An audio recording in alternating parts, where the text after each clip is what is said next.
on all of those live broadcasting outlets. Connecting, and connected. There we go, neighborly neighbors. Alright, if you are on the Facebook, howdy do to you, neighbor.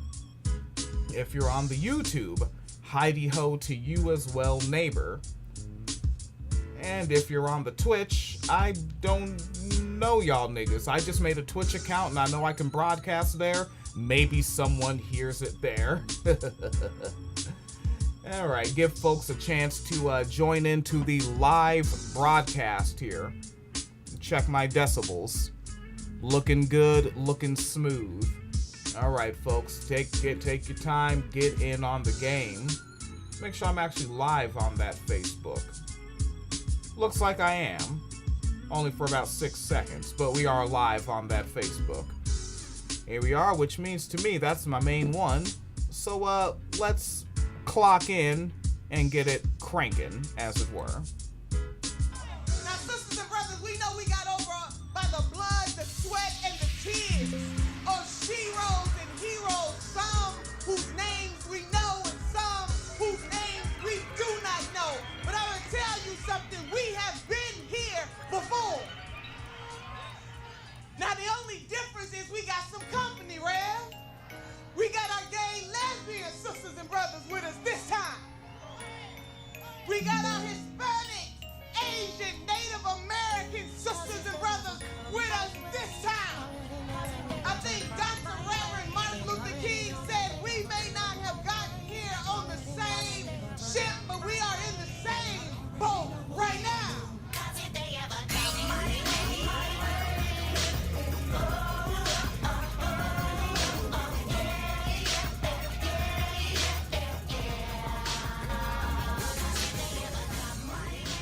In Father Teresa's wine cellar, we believe all oppression is intersectional. And this means our analysis of current events frequently includes discussion of difficult and explicit content. Any combination of the following topics could be included in our show: murder, rape, war, climate change, racism, sexism, violence, sexual violence, homophobic violence, heterocentrism, discrimination and abuse against individuals of nonconformist sexuality, domestic violence, child abuse, child rape, child neglect, elderly abuse, verbal abuse, police brutality, microaggressions, ableism, cyberbullying, genital mutilation, ideological extremism, and people just being total fucking assholes.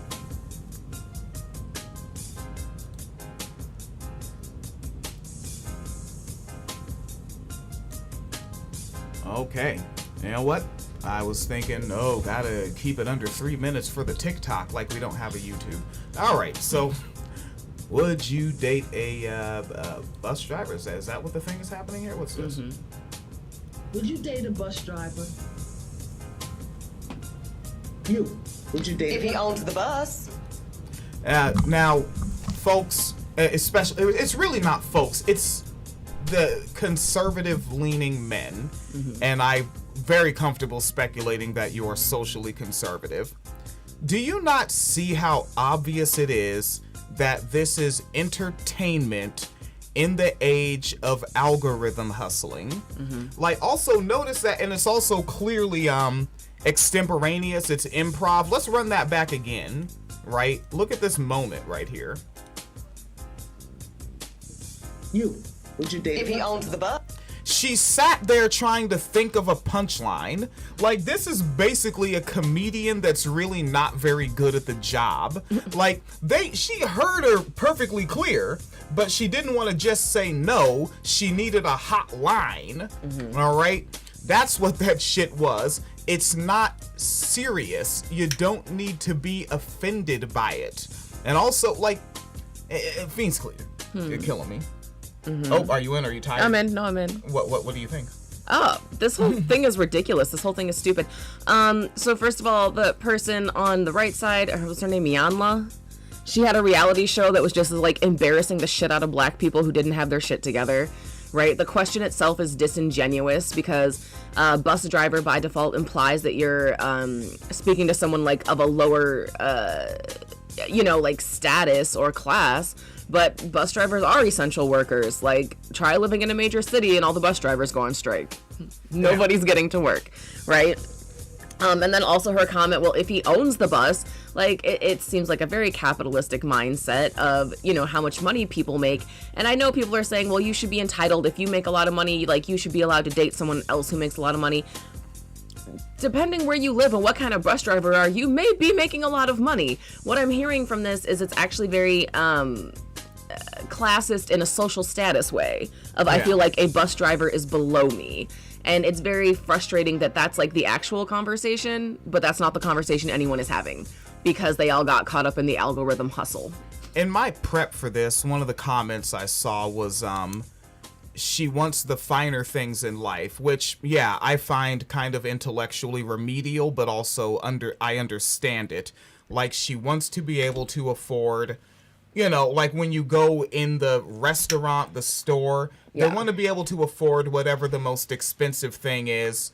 And, regardless of quality, just by virtue of it being more expensive than the other thing. Right. Like that just tends to happen. It's like, I think that individual person is entitled to that preference and that there's no reason to be angry about it and make op-eds and 3-hour YouTube videos.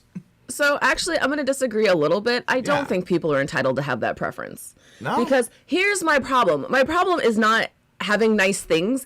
My problem is that this is coming from a mindset of sort of like a luxury culture, but that's very rooted in socioeconomic oppression of other people, and everyone has to have their class status. Because that's the thing, like, the only reason lobster is like a luxury food is because rich people are the only ones who can afford it. It's not because there's something like super amazing about lobster. It's that it's hard to catch. It's, you have to go all the way up into like the fucking Arctic Ocean or whatever and grab that shit. So it's expensive. But they're coming from a mindset that they're only allowed to have luxury things because they have earned it. Like, this is very similar to me to like Republicans when they complain about like welfare queens getting steak. Well, why the fuck doesn't everybody deserve a fucking steak? Why? Y'all be calling me the far left. Because I'm serious though, because that's the thing. The only reason they want to be able to have the nice things that they want is because they know other people can't afford them. But my thing is, why is it bad if poor people have nice things too? Like, why is it only nice to you based on accessibility? Like, why is it only luxury to you if only a certain amount of people can handle it? Like, silk sheets are a luxury. I don't care if you're poor. I don't care if you're rich. That's a luxury item because it takes a lot to make them. Lobster is a luxury food because of how you have to, what it takes to catch it. It takes so many workers to go out there and do it, right? And so, like, I'm annoyed by this entire concept of, like, luxury or wanting nice things or deserving nice things because the only reason they're nice to you is because you find it to be a mark of exclusivity that not everyone else can have it. Because I'm willing to bet you right now, if it came out, you could like give all the bus drivers a raise. Every bus driver makes $100,000 a year right now. She still wouldn't date a bus driver because she still sees it as something that is beneath her station. And that's the part that bothers me, is that we're leading into this whole, like, it's okay to judge people or be rude to people or say certain people don't deserve something because I think that they're beneath me. And I'm just not here for that shit. And you know what? I did jump in. I'm immediately, because it does bother me that anyone interacts with it at all, because then by virtue of me being in the genre, being in the business, it's like, now I have to address it or I fall behind in the algorithm hustle. Because frankly, I don't give a fuck. This shit is fucking stupid. It's so dumb and it's irrelevant. And now, yes, I am where you are, right? Because at the same time, we can afford that shit too. You know why we don't have silk sheets? Because they don't make sleep more sleep, right? Like, yeah, we like a lobster tail, but after I eat a lobster tail, it's not like my bicep comes popping out like Wicked and all my hairline grows back and my eyebrows get thick and bushy again and I got the Eugene Levy back like I had when I was a teenager. Like, it's not inherently a better thing to consume. Yeah, like you said, it is the exclusivity.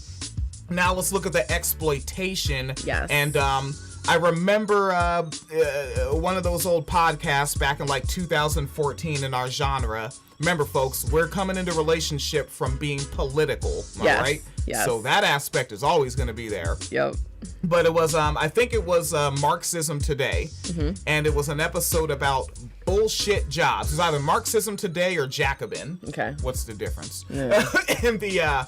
And bullshit jobs only, and when we say bullshit jobs, we're talking mostly, people be like, oh, what, like someone that's sweeping up the floor? No, you need the floor swept. It's dusty. People get sick. People breathe in that dust. That's bad.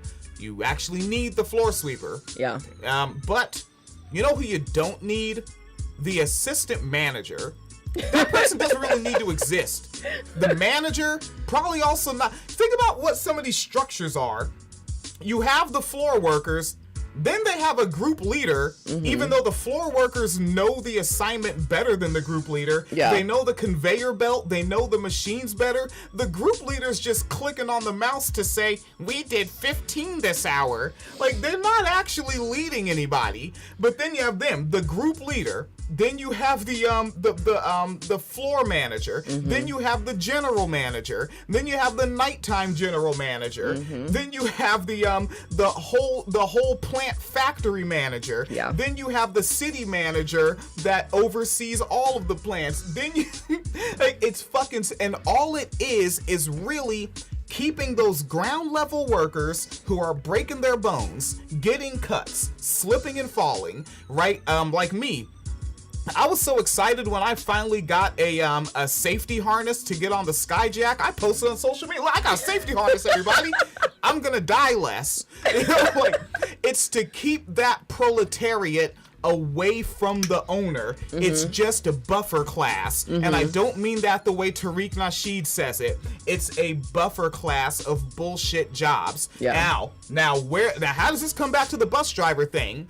She doesn't like the bus driver because they come in contact with the lowest of the low. Yeah. Homeless people can come in physical contact with the bus driver no matter how much they make. And trust, Pierce County and King County bus drivers are probably making more than this person. Well, that's also a thing because people are saying she's a lawyer, and then they're like, lawyers make like $100,000 a year. I was like, Lawyer doesn't mean rich. Depends what kind of lawyer you are. Corporate lawyers in Beverly Hills do not make what public defenders in rural Arkansas make. Don't play these games with me. Yeah, and not every lawyer is a corporate lawyer. Yes.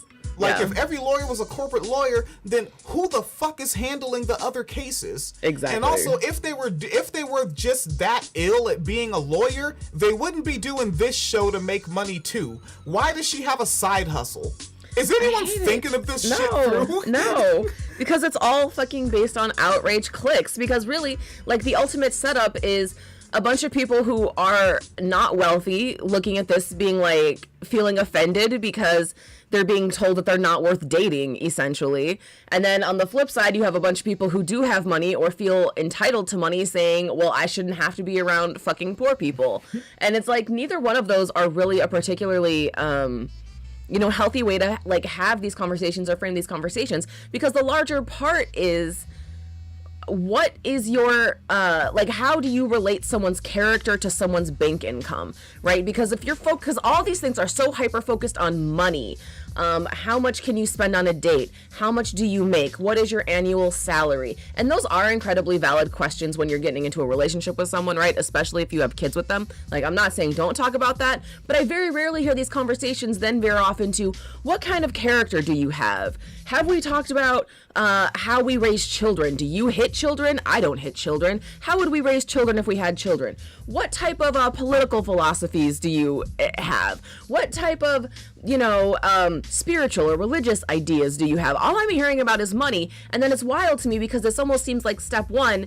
And then someone gets into a relationship and then they end up on like a Reddit, am I the asshole because I overreacted because my husband I've been married to for 5 years just said some wild ass like Steven Crowder shit out of the blue. And it's like, well, was the whole preface only focused on his bank account, or did you talk to him about who are you, what kind of, what was the MLK line, right? The content of his character, or the content of her character. Like, these things are so focused on money and what people are entitled to that it seems like such a setup to go into a bad relationship because money is the only focus. Like, so very frustrating.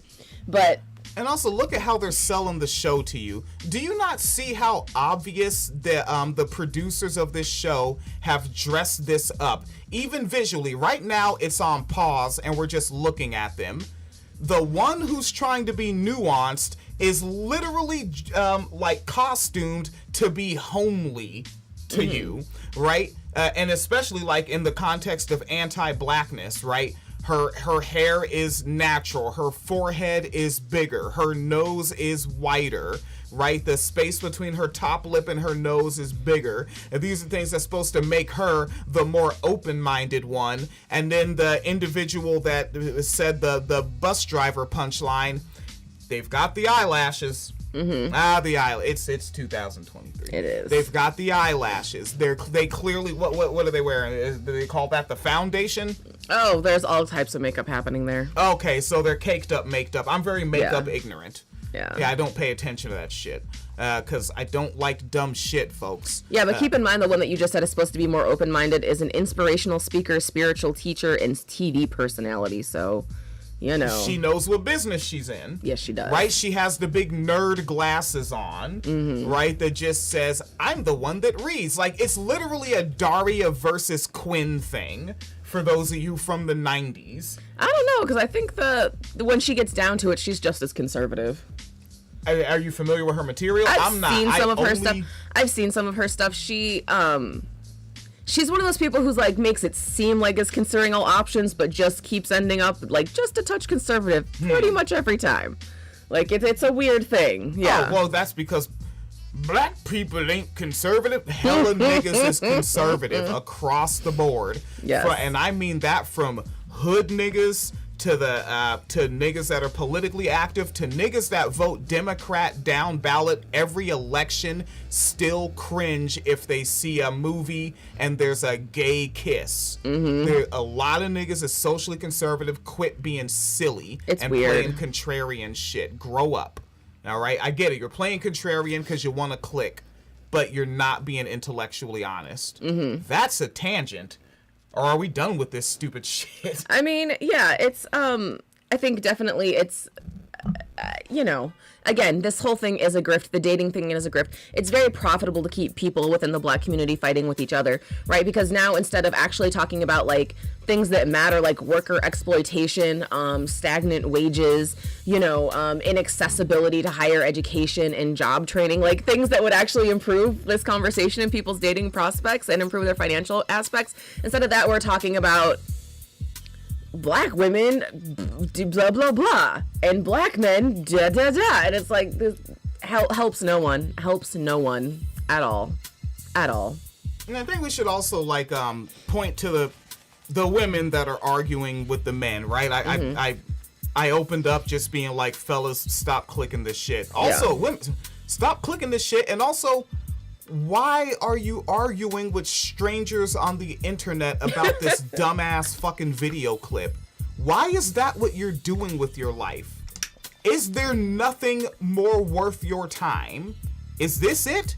To go literally find black men that you disagree with, that you already knew you were going to disagree with, so that you could pretend to debate them?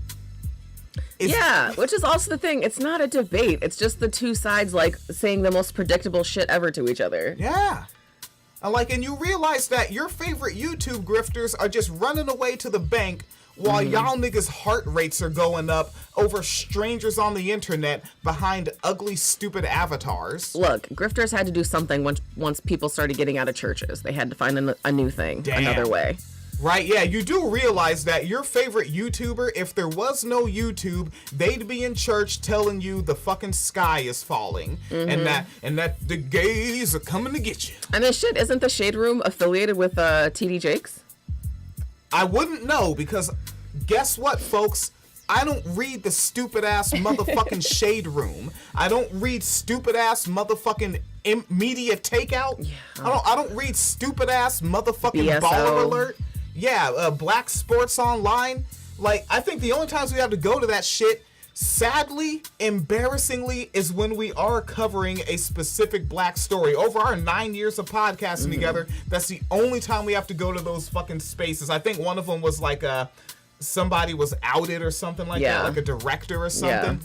Yeah. And half the time we have to go to them, they have the information wrong anyway. But yeah, no, I think that was a thing that came out, that like whoever owns like the Shade Room is like top tier at one of the black preachers' churches. I think it was TD Jakes. But yeah, so like, yeah, if you want to know, yeah, how they got the hooks into people, like they know what they're doing. But yeah, like I know a lot of black people are on this whole like, you know, I'm not my grandparents, I don't go to church because I don't believe in it, and like that's fine, but this is kind of what you replace it with. This is who you tithing to, and you still look just as silly. Yeah.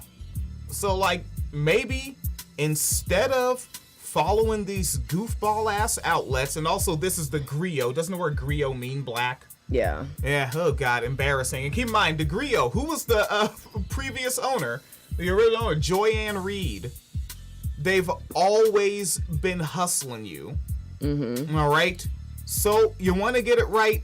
Here's the first thing: compatibility.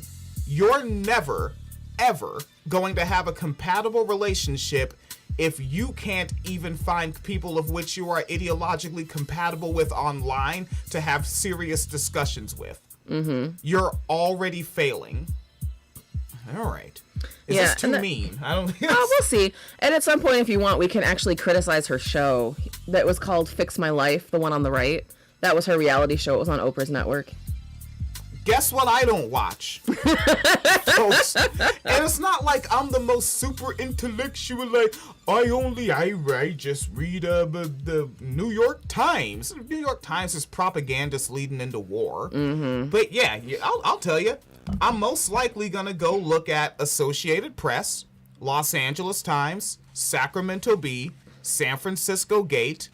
CNN is all right. Right? Like, yeah, I know. They're not left enough. Nobody's left enough.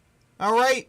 In 2015, when Donald Trump came down the escalator and said, it's fascism time, y'all niggas said Bernie's not left enough. So I can't take you that serious on not left enough. All right? It's so, yeah, man. It's just look at something more serious. Now, if this is just entertainment, then you wouldn't be so mad arguing online about it, because I know that line is coming. Yeah. What? People just like watching the show. Nah, nigga, you're online calling other black people bullet bags behind this just a show. You're literally saying you want people murdered behind just a show, right? And then you black men, you're talking about getting a passport, leaving all of your friends from high school, college, work, your cousins, your family members in general, your immediate family, the towns you knew, to get a passport and go to another continent, a third world nation, over just a show. Like, don't tell me you're not taking it serious when that's your reaction. Come on, man. Yeah, and like I also feel like these shows have also sort of poisoned the well in the sense of like giving people inaccurate perceptions. Like, because the way that this is being framed, everyone who's a lawyer is rich. That's not true. Yeah. Everyone who's a bus driver is poor. That's not true. Like, you know, and there's a lot more to that, and it goes like far beyond, again, just income. Like, again, no one's talking about political, social, intellectual compatibility. Everyone's just talking about income, and it's really setting yourself up for failure. But then, of course, you have to keep in mind that feeds the entire cycle, right? Because if you see something like this, decide, I'm not going to date a bus driver, I deserve, you know, more money or more social status, but then you end up with a bad partner, now you've just, you know what I mean? Like, you've set yourself up for failure. And then you continue doing the cycle, because then once you break up from that bad relationship, you get to come back to the shitty ass dating advice and start all over again. And that's what you keep doing, because you're not learning from the mistakes. And like, that is what I hate about a lot of these dating and life coaches, is that they do not genuinely give good advice because they want you to be broken. The longer you stay broken and dysfunctional, the longer you continue to be a loyal customer. Stay on that point. What Phoenix Leader just said. And you mentioned how those folks are connected to the TD Jakes. Yes. Now, this has been said, I could see it with black Christians, but I'm going to focus on white Christians. They tell you we're being persecuted. You're one of us. You're being persecuted. They hate us. They hate us. They hate us. Mm-hmm. Then they tell you to hate everybody and act like an asshole. Let's keep it real. White Christians are assholes. Yes, that includes the ones that vote Democrat down ticket. Francis Langham, looking at you. All right? And then what happens? You go out as a white Christian and be an asshole to people, and then they say, go fuck yourself. And then you go back to church and said, you're right, they're persecuting me. Mm-hmm. That's what the show is doing. And then what do? You go out, call niggas bullet bags, and then you go to the black women, you call them Negro bed wenches and weaving and sandaling, and then you go back and say, oh, Shay Duke Jackson, Mr. Kevin Samuels, they hates us, massa. We sick? I swear to fuck, when Kevin Samuels died, y'all slave-minded ass niggas thought y'all died. We got a nice YouTube page, boss. It's embarrassing. It's embarrassing. And I really wish more people would grasp onto that. Because, again, if these shows would be formatted very differently if they were genuinely designed to encourage people to be in healthy, loving, responsible, wholesome relationships. But it's, again, much easier to keep coming back with this goofy ass shit. It's great for clicks. It's great for donations. It's great for fundraising. It's great to put them on top of the algorithms. Terrible. I fucking hate it. But yeah, the idea really is to keep you dysfunctional. And unfortunately, you know, what is just a payday to them, because they don't actually care about you. They don't know you as a person. Like, they're never going to meet you in person. They're never going to shake your hand. They're never going to see you. They're never going to fucking come over to your house for a dinner party. Like, these people don't know you. They don't want to know you. While they're going to the bank, you're ruining your life. This is your only life. Yeah. It's finite. And what the fuck are you doing? And keep to that. What Phoenix Kalita just said, right? They don't know you. They don't care about you. Let me tell you. I'm gonna let you in on a little secret, bucko. Back to the men. Let me tell you. This person here, the eyelashes. I don't know these niggas' names. I don't care. The eyelashes and the makeup person on the left side. Let me tell you something. After that person did this clip, the director, the studio manager, they said, "All right, that's a cut."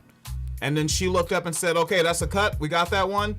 And then she went over to the snack table, took a drink of juice, ate some chips, and then went in the bathroom and took a horrific shit. It was gross. It came out. She shit. She wiped her ass. She went home, paid her bills, and took a nap. And forgot that the clip ever even happened. It doesn't matter. She didn't remember the clip happened till she showed up to work the next day at her side hustle because she's such a rich lawyer. She went back to her side hustle that she needs. And they said, all right, we're going to do a follow-up on yesterday's clip. He said, what was yesterday's clip? The bus driver thing, if he owns the bus. And they said, okay, we need to kind of riff more shit out about that. Here, let's play it again. Just want to point out that, because I'm looking on Twitter right now, so... Oh, what are niggas saying? Actually, I was looking at who's actually tweeting it. So the person on the left actually has their tweets protected. I can't see any of their tweets right now. The person on the right, Ianla, she retweeted what the griot said, and this is how the griot is framing it. Ebony, the one on the left, asks Dr. Van Zant to check her and show her the error of her ways when it comes to presenting more of a feminine energy compared to a masculine one. They are really, in that one headline, they said, hey, Black Manosphere, get over here. And then on the other side of the headline, they said, hey, divestors, get over here. And then they fucking put the black ants and the red ants in a jar and shook them up and said, why are they fighting? Nigga, let's do that headline. Give me the first half of the headline. Continuing the conversation with Ianla and Ebony. Ebony asks Dr. Van Zant to check her. In quotes. It's in quotes, check her. Woo! And then the other half. And, quote, show her the error of her ways when it comes to presenting more of a feminine energy compared to a masculine one. Everything I just finger quoted was actually in quotes in this tweet. Energy. And, the camera is not on us. They do not know you. Well, they did not know I finger quoted. They do. So the finger quotes were to check her, show her the error of her ways. Feminine and masculine were all in quotes. How do you not know that you're in the algorithm hustle? And again, this is the common phrase. Again, remember, folks, for 9 years, we did a whole different type of programming, which will continue on the side. Yes. If the product is free, you're the product. I'm saying. How many of you paid to see this clip? Oh, it was free on all platforms that have advertisers? Right. I'm saying. You don't get it? You're being played. Come on. Some busters. I mean, wait, you said you were going to play the clip again? Or what did you say? Yeah. Just to go take a look at it once more. All right. How did it go? Driver. You. Would you date If he her? owned Did she really have to say you? Was there anyone else on the panel? It was 2 niggas. All right, I want to hear the whole thing, actually. I haven't heard. play the whole let's play joint? the whole thing. It's 90 seconds. Okay, let's have go. A look. that you've said that you cannot teach a man or tell a man how to be a man. So I will not ask you to indict men in this question. But I do want you to speak, Ayanla, to how women need to, position ourselves so that we can be in our divinity, so we can have... The fuck? In our divinity? Niggas just talking shit. and And then look at the folks- caption, straightening our crowns. Our, Jesus fucking Christ. First off, divinity. Y'all are eating, sleeping, shitting, farting, burping human beings. You are not divine. You are an organism that naturally evolved from the fucking planet over several billion years. Now, right? You're just a lizard that likes to lie and get online, right? Like, we're not that fucking special. We are hairless primates that enjoy a good chair. Like, nigga, divinity. Like, they're playing you with that language, and then you pointed to straightening our crowns. Yeah, but also, like, divinity is also a great sort of, like, buzzword to bring in. The tarot card crowd. Not necessarily a tarot card crowd, but it by using something so vague, it's creating ultimately an exclusionary ideology. Because then essentially, when you're starting from a point that you're supposed to be divine, if you're not reaching your divinity, it's your fault. So there's something, again, it's very much, the way they say divinity is like if you go to church and they tell you you're a sinner, you have to repent. So you have to fix something about yourself, and guess who has the cure that I am willing to sell you? Woo! Well, the people that are straightening their crowns, because apparently we're royalty. Has anyone ever thought about numbers? No. Right? It's the same kind of men where it's like, you got 20 men in a room all calling themselves the alpha. Fuck that. Give me a bag of chips. I want to see y'all fight to the death then. Because if an alpha exists, it can't be all of you niggas. Can't be all of you. The fuck? And right, and if there's crowns, if royalty exists, who's the king? How did you decide? So they both have crowns, because crowns is in plural. So they're both the queen over the same kingdom? How is that? Your house is your kingdom. Your house? No, nigga, my house is fucking why I have to keep going to Ace Hardware every month. That's what my house is. My house is why I have to keep buying paint and blocks of wood, and I gotta get some bricks, and I gotta keep a sledgehammer on me. That's what my house is. My house is a chore that I pay a tax to the city on. Damn it. have our crowns right, how we can create and not build, when some of us, quite frankly, Wait, say create a what? Hold up. I don't know, I missed that. Yeah, run that back. feel how we can create and not build.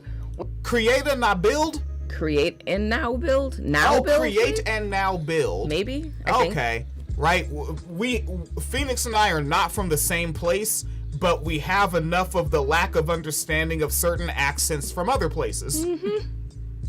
Crowns right, how we can create and not build. When some of us See, create and now build. I used to say this about that nigga Jason Black. Basically, Tariq Nasheed with a Disney character voice, right? Like, imagine if a Hotep talked like Bambi. All right, that's Jason Black. Feel me? Jesus. And he was always on this builder shit. Like, I don't see not one of y'all niggas with a hard hat. I don't see you on a skyjack.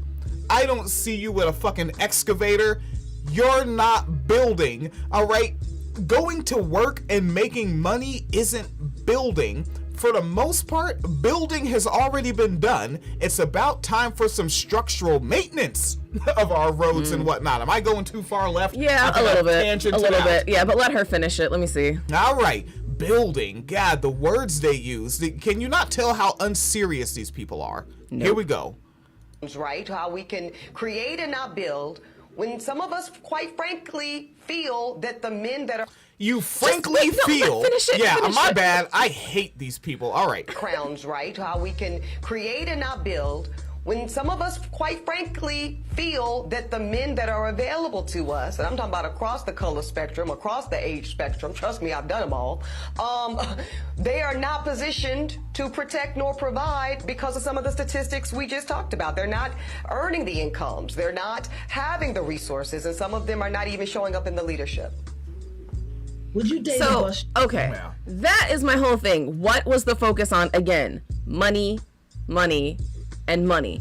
Nowhere in there did it talk about, because if this is the thing, if you're talking about building, right, you're talking about these weirdo fucking ass royalty metaphors or these divinity metaphors, right? And you're talking about building a good relationship from the ground up, and the only thing you focused on is money.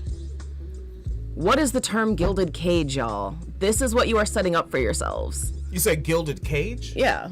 Oh, hey, I don't know. I don't know this this academic thing that's coming. It's not really that academic, but essentially it's like the mindset that these people are in, where you have all this money, but now you're stuck in a shitty relationship, right? It's kind of like a little bit like what was it, like Waiting to Exhale, right? You got the man, he got the job, but he's still fucking his secretary, making you look stupid, right? But you have the house. You're in a gilded cage, right? It's a very pretty bird cage, but you're still a trapped bird. And like, that's the thing that they don't really seem to understand when the only focus is on money. And I'm not saying money isn't important, because obviously it is. If you're in poverty, having children when you're in poverty is like a huge indicator for continued generational poverty. I'm certainly not dismissing that. But the way that the focus is only on money and not on compatibility and finding a good partner, Quality of character. yes, like that is where they keep getting fucked up, and like they refuse to acknowledge that, because they assume also, because a lot of this is very conservative, so it is coming from that sort of puritanical bootstraps work ethic shit. There is an assumption underlying with these conservative ideals that if you have money, it's because you're a good person, right? Rich people are somehow morally superior to us. They're smarter than the rest of us. They're not like Elon Musk just blowing up Twitter because he's an incompetent fucking man baby. You know, but that is the assumption. So the only thing they look for is money, and then they end up in shitty relationships that they can't get out of. Look at fucking Steven Crowder's wife. One fucking car. Multi-millionaire, she's pregnant and can't leave the house because he has the car keys.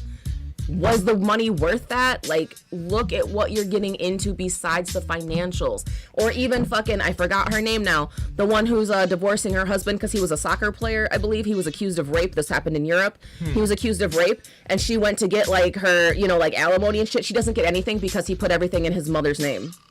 So she's divorcing him and getting nothing, but she's divorcing him for being a rapist, and she is left with nothing, even though she's married to a multi-millionaire athlete. Holy like, balls. yeah. And then, like, I mean, pending a deadly injury, you know, the way linear time works, the parent dies before the child, so then she just leaves it back to him.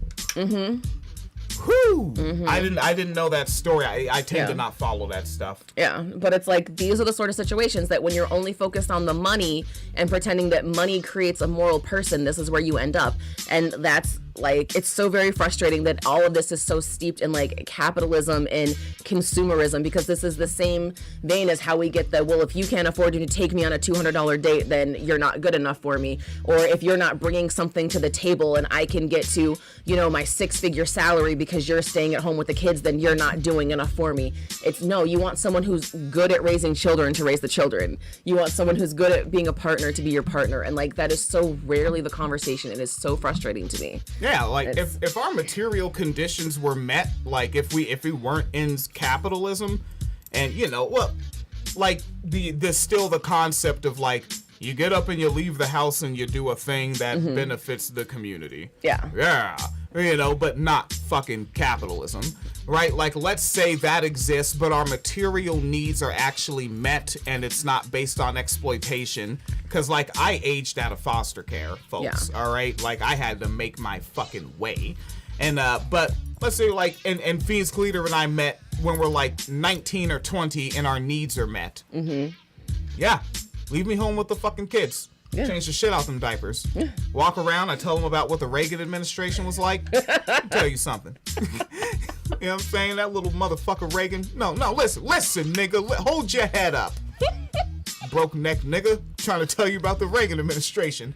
Do you understand that they used to have everything in the White House American made, which created American jobs and American commerce, and the Reagan administration outsourced that and they eliminated that practice and it's never been put back in place? Yep.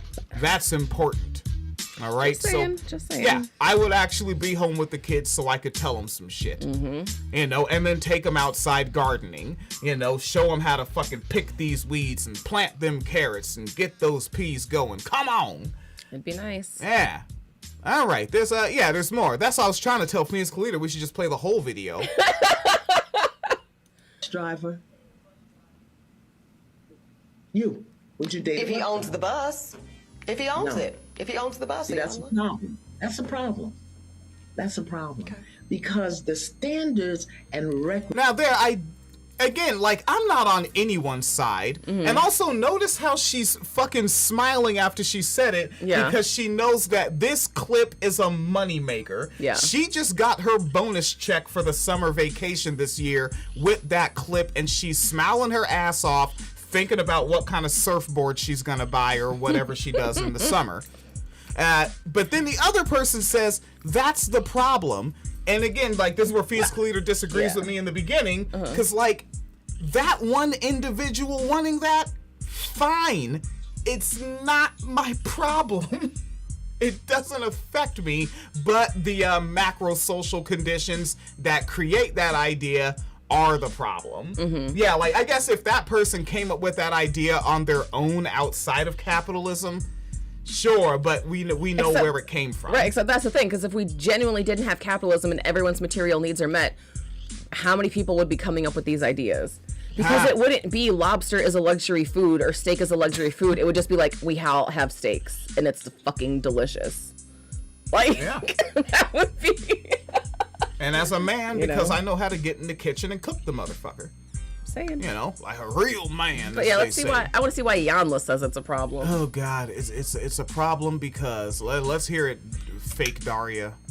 The standards and requisites, and I'm not talking about him laying on his sofa playing video games all day. I'm not talking about that. But the standards and the criteria that we use to measure men is off for who we are as women and who they are in this society. I would date a bus driver if he loved driving the bus, if he was a man of integrity, if he was good to his mama, if he treated me well, I would date. Oh God, this Lauryn Hill cosplay. I don't like the line where she says if he loved his job. You don't have to love your job under capitalism. You see what I mean? Didn't I say she always starts off sounding like reasonable and then just kind of veers a little bit conservative? Didn't I say that? Yeah, that's exactly the type of shit I mean. I said that on Swapcast. Like, people were like, I don't want to do that. I was like, hey, Chief, I don't want to do anything. Right. Like, I'll reiterate that because I said it on a completely separate program. I'll say the same line. This chair I'm sitting in, I can binge watch BoJack Horseman for 2 straight seasons in this chair, right, with a fucking box of Triscuits and a cream soda. As soon as I gotta turn on the microphone to podcast, this same chair suddenly becomes uncomfortable because now I'm working. Yep.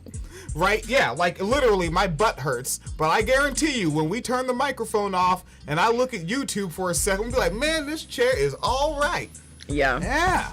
That's that shit. Yeah, you shouldn't have to dream of doing labor. And I know that, like, we need certain things to be done in society, right? We do need someone to fix potholes. We need someone to, take the garbage to, a garbage dump. We need someone to do surgery.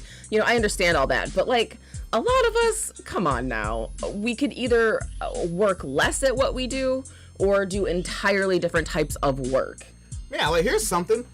I actually like setting up vertical packaging machines. I like doing maintenance on them. I like doing preventative maintenance on them.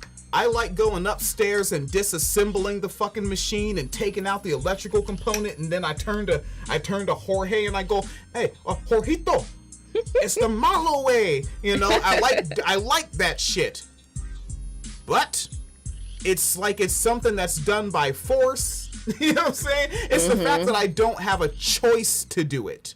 You know what I'm saying? Like, right. Like and then to do it, if I'm in the state of Illinois, it can be mandated that I have to do it 6 days a week. If I'm in the state of Michigan, it can be mandated that I have to do it 7 days a week. So now it takes the fun out of it, because now I can't go do something else.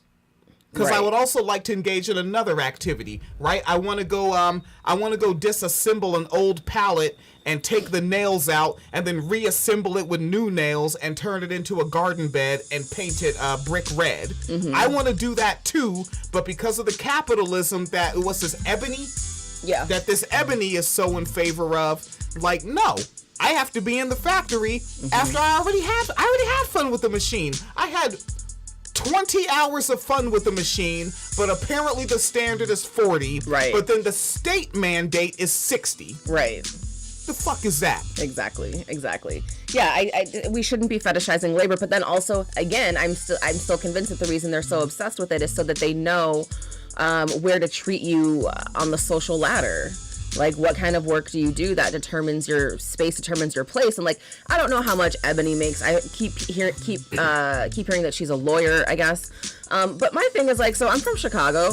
The average starting salary for a bus driver is almost $30 an hour. And, like, so people are like, okay, but that's only, like, $60,000 a year. Okay, I get that. But now if you start when you're, like, 19 or 20 and you get your raises, by the time you're 25... by the time you're 30, you're making more than most people in your 30-year-old peer group because you started off at like $28 an hour. You see what I'm saying? And that's you see that, and that's the thing, right? That's where everybody looks at everyone's shit silly. I used to be like that with people that were academic, like people that were in school. They're doing the same thing the bus drivers doing, right? Because they're starting their academic career when they're 18, right out of high school, which turns them into that lawyer that will eventually, when you're both 30, if you both stayed that path and never quit that path, you're pretty much making the same damn amount. Yeah. Right? But that person said, I'm just going to go straight into the labor force and stay with this job. And you said, I'm going to go straight into this academic thing that leads me there and stick with that.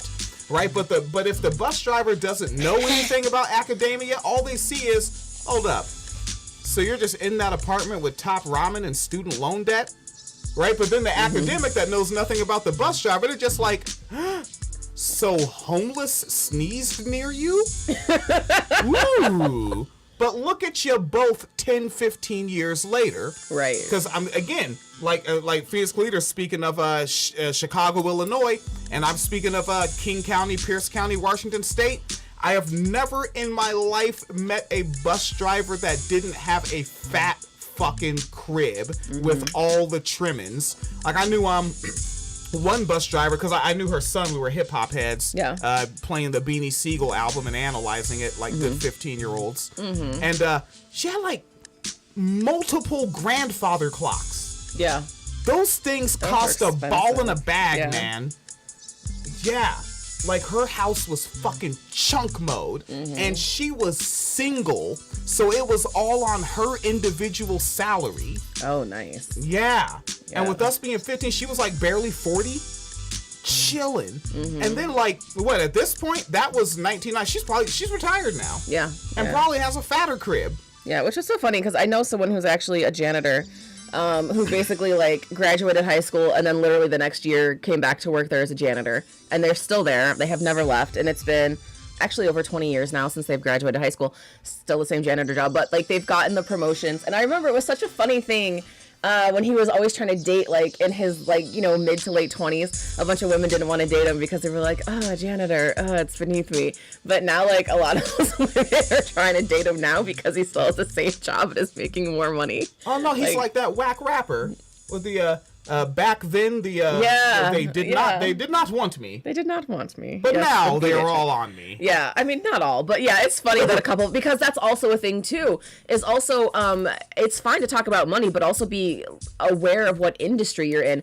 For him, because he works at a well-funded public school and has a union job, that's a consistent ass job. Some of the people who started off and went to school or were entrepreneurs or went into other fields are actually worse off now because of recessions and shit. Like, that was a recession proof job. So that's also something to consider. But, you know, it's just interesting that now he's making as much money as some of the people who did go to school and had degrees, but was basically like made fun of throughout the, you know, the 20s for it because it was just a janitor. But really, again, janitor is an essential service. I'm not going to like shit on people who are janitors because we do need people to, you know, clean up.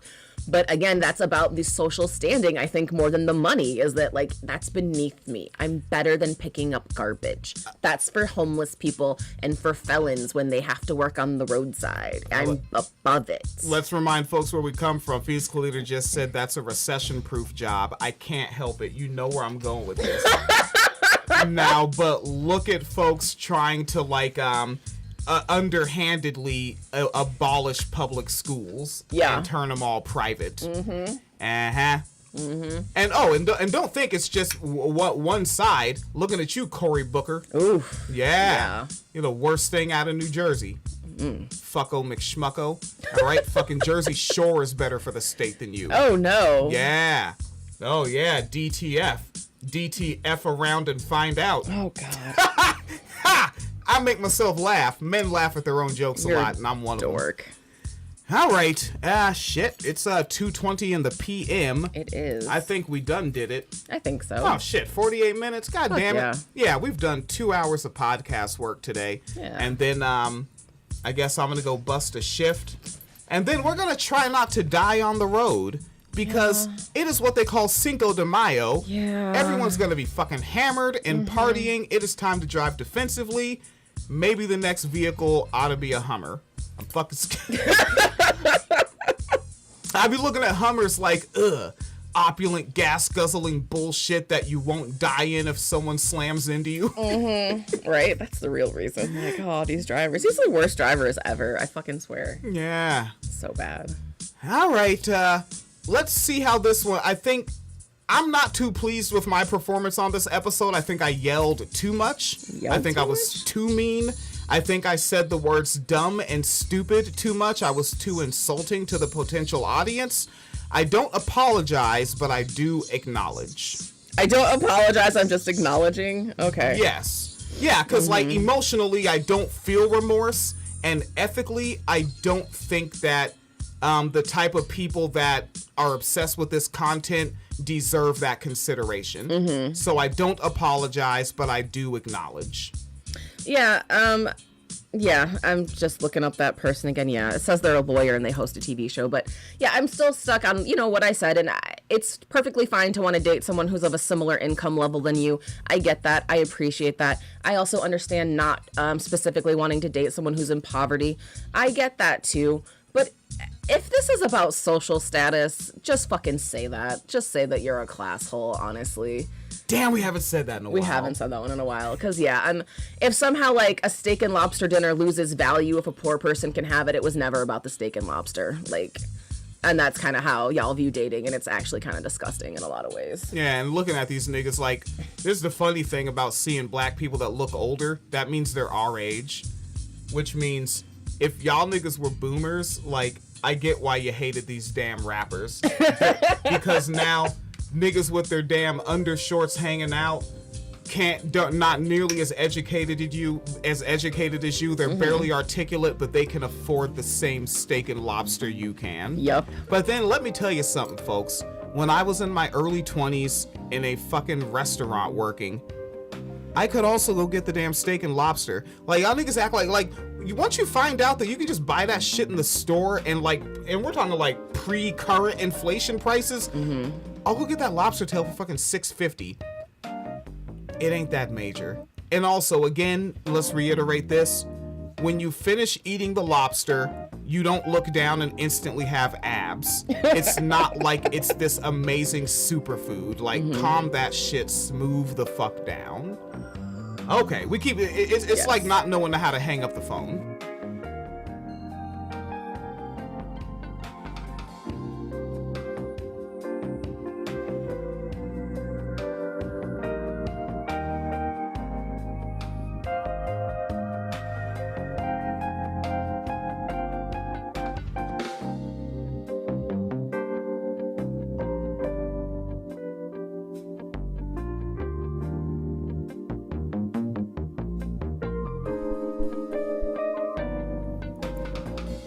All right, folks, and with that, the wine cellar is back. Relaunched. Yeah, we'll take the Patreon down to just $1 a month. Hold it down if you can hold it down. I'll see if I can build from there, but most likely not. Like, can I just get an ass load of $1 a monthers? I don't fucking know. Like, this shit is very challenging. I'm working full time. I got a full ass household. It's real. But you expect that with capitalism. It's real.